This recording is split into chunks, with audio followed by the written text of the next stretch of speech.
بسم الله الرحمن الرحيم، والصلاة والسلام على أشرف الأنبياء والمرسلين محمد وعلى آله الطيبين الطاهرين. أبارك لكم في هذه الليالي العابقة، ليالي تسابق أمسية التراب الشعرية، والتي أجد نفسي في هذا المكان الرائع الذي تمنيت أن أحضره في الأعوام السابقة، وها أنا بين أيديكم. مدينة من جدول السماء غنت فأذن شاعر والهام وجداول وتر لها الجريان، غنت ومتسع الفؤاد ملامح تطفو، وموسقة هو الدحنان، وبيادر الأنغام وحي لهاتها كم تستريح ببوحها الأغصان، وأنا اشتهاء الناي أشعل رعشتي من رشفة سكرت بها الألحان، وتفجر الينبوع من نبض الذي نهم الضفاف تطوفه الشطآن، ليذيبني المعنى على خفقانه نوتية يحلو بها الخفقان، وعلى امتداد الغيب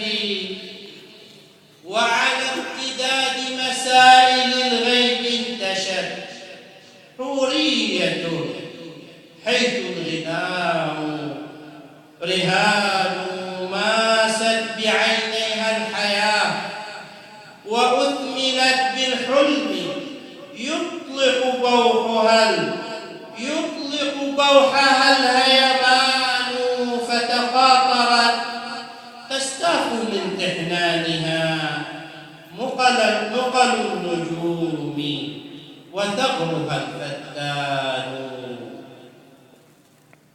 وعلى الخيال مما يشكل همسها فاق الضياء وأسكر اللمعان، قم نصطل النار التي في روحها، قم نصطل النار التي في روحها، فلطالما بردت بنا النيران، ولنختلس من وشي لحظها لوحة قدسية فالريشة الفنان، فلربما أما الصباح شعاعه، ولربما هز السنى الهيجان، ولربما تبتل نافحة اللظى فيزم ينبوعا لها الوجدان، يا للفناجين التي عاقرتها فنسيتها والوالد الفنجان، حارت بأقبية السؤال تضمني فتلاطمت حبلى بي الأذهان، وبنشوة اللهب الحبيس تهيأت للحب صد لهيبها اطمئنان، وأنا ابتكار الناي أورق صوته في داخلي فترفه الآذان، يا أيها النبوي كيف عرفتني وأنا الضئيل وحجمك الميزان،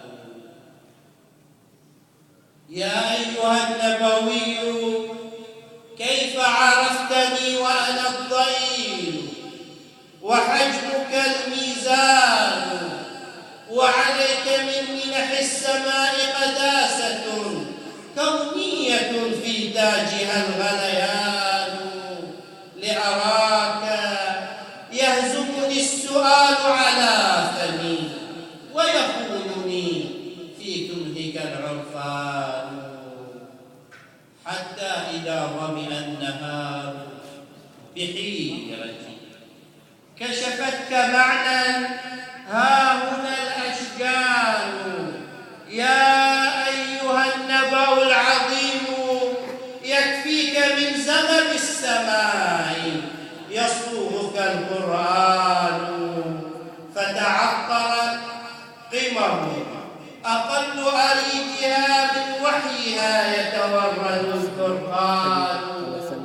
يا سيد البلغاء حيث قصائدي غنتك لو بلحاظها تزداد، الآن ينفتح النشيد ويرتوي البيت ويكسي ثوبه اطمئنان، ويشيد ركن طالما أودت به أيدي الخداع وعاثت الأوثان، فتطهرت تلك الرخامة مذ هواها يضيء جبينه الرحمن، وتنزلت بالقدر سورة قدرة، وتنزلت بالقدر سورة قدرة شق الفنار فضمك الذوبان، وتنفست في الأرض سورة هل أتى حيث الجدار تضمه الجدران، إذ أنت كنت وأنت وجه عقيدة بيضاء يذكي حلمها العدنان، غناك صبحا للولاء تقيمه، غناك صبحا للولاء تقيمه، وحسابك لما انطوى نشوان فببعضه حلم يريق عدالة وببعضه تتقاذف النيران. ومحمد صلوا على محمد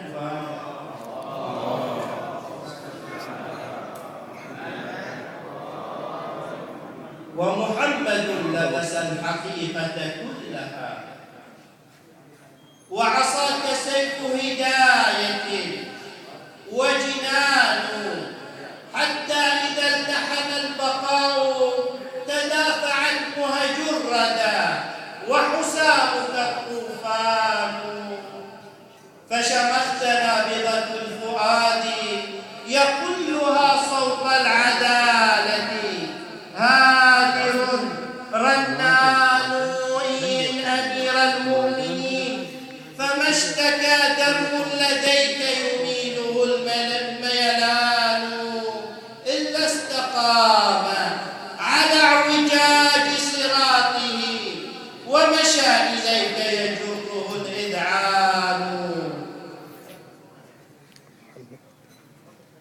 يا نغمة الطهر الذي في كنهه حار الكمال وأغلق العرفان، حسدوك مجدا خط من تاريخه علياءه، فتناسل الطغيان وتصاغروا وكبرت طودا شامخا، وتصاغروا وكبرت طودا شامخا، من عشقه تتفقه الأديان، وصنعت تاريخا أنار معارفا كالفجر ملء سماته الإيمان، قم واسقها فنمير قلبك مفعم أن يا علي ونبضك الريان، وأنا القطيف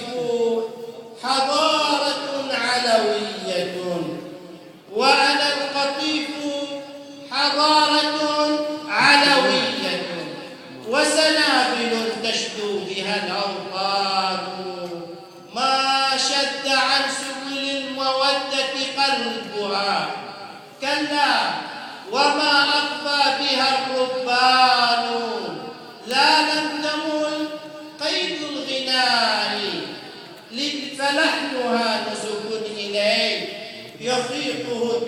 الجبال ملء الهوى راحت تمد ودائها للماء حيث نخيله القربات والسلام عليكم ورحمة الله وبركاته. شكرا للشاعر فريد النمر في قصيدته طبعا مليئة بالجل والسماس. نترك الآن المجال للجنة التحكيم. 3 مقال أساتذة تفضلوا.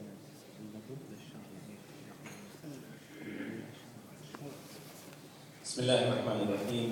الحمد لله رب العالمين والصلاة والسلام على محمد وآله وصحبه. السلام عليكم جميعا. أحسنت أستاذ فريد على هذه القصيدة وعلى هذا اللقاء. هذه القصيدة من القصائد الجميلة التي اتسمت ببناء محكم وبشاعرية فياضة، وقد وفق الشاعر في مطلعها وكذلك في ختامها الرائع. طبعا نوه بأن الشاعر اختار بعض أبيات القصيدة طويلة جدا، وتلاحظون أرهقته حتى في القراءة. جاءت الأبيات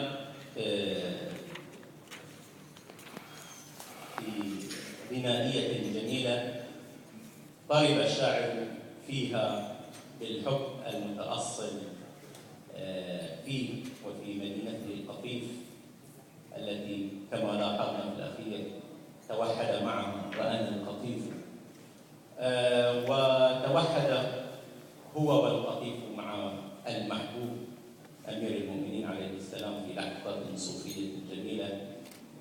وأظن أن الشاعر وفق فيها كثيرا. مالت لغته إلى اللغة الرومانسية، ومعجمه فيه كثير من قارب كثيرا من المعجم الغزلي ومن المعجم الصوفي بدرجة ما. من الملاحظات التي تؤخذ على القصيدة، أولا هناك أستاذ أخطاء لغوية في الإلقاء حبذا لو تجاوزتها، وفي النص المكتوب أمامنا هناك أخطاء إملائية ينبغي أن تتجاوز أيضا.